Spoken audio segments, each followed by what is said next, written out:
Good morning girls. जैसे कि पिछले चैप्टर में हमने जनसंख्या के वितरण को प्रभावित करने वाले कारकों में के बारे में पढ़ा।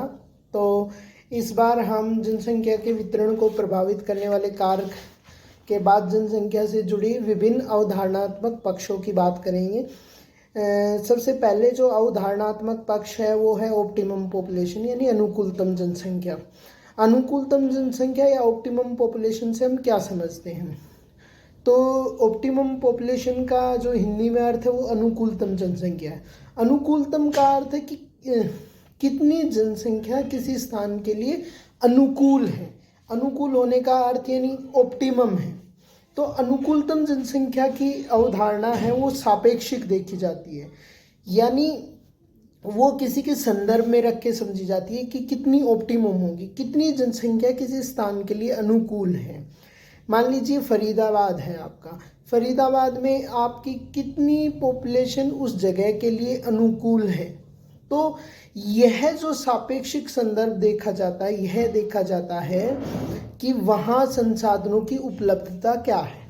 संसाधनों की उपलब्धता के संदर्भ में हम जनसंख्या को ऑप्टिमम या आगे जो पढ़ेंगे जनाधिक्य या ओवर पॉपुलेशन या अल्प जनसंख्या के संदर्भ में समझते हैं। तो ऑप्टिमम जनसंख्या की अवधारणा है वो सीधे तौर पे संसाधनों से जुड़ी है कि किसी स्थान विशेष पर संसाधनों की उपलब्धता क्या है और उस पर जनसंख्या क्या दबाव है। जैसे कि हम विभिन्न संदर्भों से समझ सकते हैं। सबसे पहले मान लीजिए जल की उपलब्धता है। जल की उपलब्धता, जल एक महत्वपूर्ण संसाधन है मानव जीवन को सुचारू रूप से चलाने के लिए। तो अगर जल की उपलब्धता है तो क्या उस जो वहाँ जनसंख्या रह रही है उसके दैनिक जीवन के कार्यों को पूरा करने के लिए, पीने के लिए, पानी पीने के लिए, कपड़े धोने के लिए और अन्य कामों के लिए जल की उपलब्धता है? और क्या वो जल सबके लिए उपलब्ध है? क्या समय पे है या कुछ लोगों को खरीदना पड़ रहा है, कुछ लोगों को नहीं खरीदना पड़ रहा है, या कुछ लोग को लगातार समस्या का सामना करना पड़ रहा है, या किसी को ज़्यादा जल मिल रहा है? तो ये हम वहाँ जल की उपलब्धता से देखेंगे। जल की उपलब्धता ही भविष्य में जनसंख्या के स्वरूप को निर्धारित करने में भी महत्वपूर्ण है। आप देखिए कि जिन क्षेत्रों में जल की उपलब्धता कम है, मानव बसावट वहाँ कम पाई जाती है, वहाँ पर जो घनत्व है वो जहाँ जल की उपलब्धता का है वहाँ से कम पाया जाता है। जैसे उत्तरी भारत के मैदानों में जल की उपलब्धता ठीक है, और उसके आप बिल्कुल इतर देखेंगे कि जो थार मरुस्थल के क्षेत्र हैं, थार मरुस्थल में जल की उपलब्धता बहुत कम है कई जगह में, जैसे जैसलमेर वाले जैसे इलाकों में। तो आप देखेंगे कि वहाँ जनसंख्या का जो घनत्व है वो कम पाया जाता है मैदानी इलाकों की अपेक्षा। तो इस तरह से जनसंख्या प्रभावित होती है। तो इस संदर्भ में ही हम ऑप्टिमम पॉपुलेशन देखते हैं। तो अनुकूलतम जनसंख्या का जो भूगोल में महत्व क्या है? तो अनुकूलतम जनसंख्या, जैसे मैंने बताया कि अगर हमारी अनुकूल जनसंख्या होगी तो हम रिसोर्सेज का सही तरह से इस्तेमाल कर सकते हैं। आने वाली पीढ़ियों के लिए हम रिसोर्सेज को बचा सकते हैं, जिसे हम सतत विकास कह रहे हैं। उसके लिए हम संसाधनों को संरक्षित कर सकते हैं। इसलिए हमारे लिए जो जनसंख्या का सही जो पैमाना है वो होना बहुत ज़रूरी है।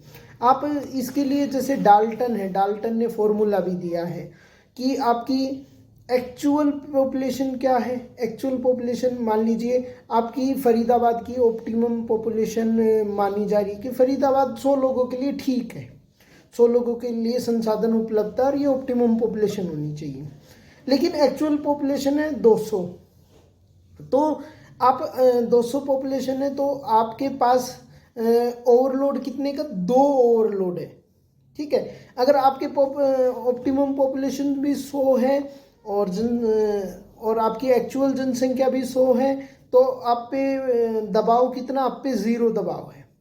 अगर आप पे आपकी ऑप्टिमम पॉपुलेशन वहाँ की 100 होनी चाहिए, आपकी जनसंख्या 50 है तो हम इसको समझ सकते हैं कि वहाँ पे अल्प जनसंख्या है।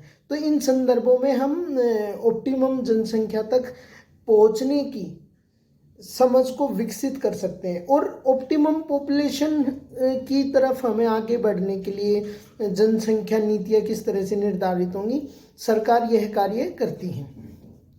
तो अनुकूलतम जनसंख्या का एक जो अर्थ है, मैं बार बार आपसे कह रहा हूँ, एक तो सबसे बड़ी बात वो संसाधनों के संदर्भ में देखी जाती है कि संसाधनों की उपलब्धता क्या है।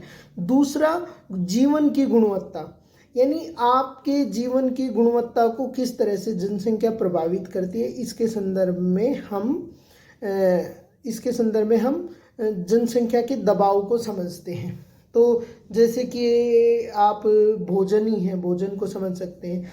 क्या जो जनसंख्या हमारे यहाँ है, हम उसको भोजन उपलब्ध कराने में सक्षम है? अगर हाँ, तो वो ऑप्टिमम पॉपुलेशन की तरफ हम आगे बढ़ रहे होंगे। तो इस तरह से हम ऑप्टिमम पॉपुलेशन की तरह के जो अवधारणा उसको समझते हैं। आगे की कक्षाओं में हम जनसंख्या आधिक्य को समझेंगे और अल्प जनसंख्या को समझेंगे। तो जो भी आपके ऑप्टिमम पॉपुलेशन या अनुकूलतम जनसंख्या से जुड़े सवाल हैं, वो कल हम कक्षा में चर्चा करेंगे। धन्यवाद।